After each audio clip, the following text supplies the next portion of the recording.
किसान भाइयों नमस्कार। देखो ये हमारा एक छोटा सा खेत है, इसमें हमने गन्ने की बुआई की थी 6 अक्टूबर को।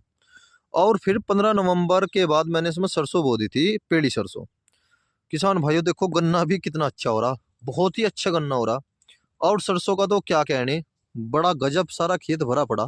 देखो किसान भाइयों कितना गजब का खेत हो रहा। जब तक मैं खेती करूंगा, जब तक मैं सह फसल की खेती करूंगा। मैंने इरादा कर लिया, सह फसल की खेती करने में ही लाभ है। अगर हम सिंगल खेती करते हैं उसमें खर्चा ज्यादा आता है। एक तो ट्रैक्टर की बहती वाला बहुत ज्यादा खर्चा आ जाता है उस टाइम पे किसान का।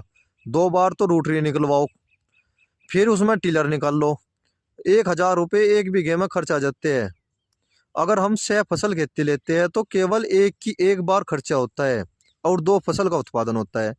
किसान भाइयों इसमें मैंने केवल रूटरी रूटरी निकलवाई थी और फिर मैंने खूड़ पाट दिए थे, वो मैंने आपको दिखाया था मेरी जो पहली वीडियो है। और उसमें देखो ये मैंने जैसे गन्ना बो रखा, गन्ने की बुआई होगी, सरसों कटने के बाद मुझे ना तो पड़े करने की जरूरत, न ही मुझे बीज पाड़ने की जरूरत, न ही किसी लेबर के पास जाने की जरूरत। मेरा खेत ऐसा का ऐसा ही निकलेगा जैसा मैंने इसमें छोड़ दिया था बो के। ये कम से कम 2 फुट का गन्ना हुआ मिलेगा। और मुझे तो केवल मिट्टी चढ़ानी है और फिर एक नई फसल और लेनी है मुझे इसमें से। गन्ने के बाद या सरसों होगी, सरसों काटने के बाद मिट्टी चढ़ा के मैं फिर एक फसल और लूंगा।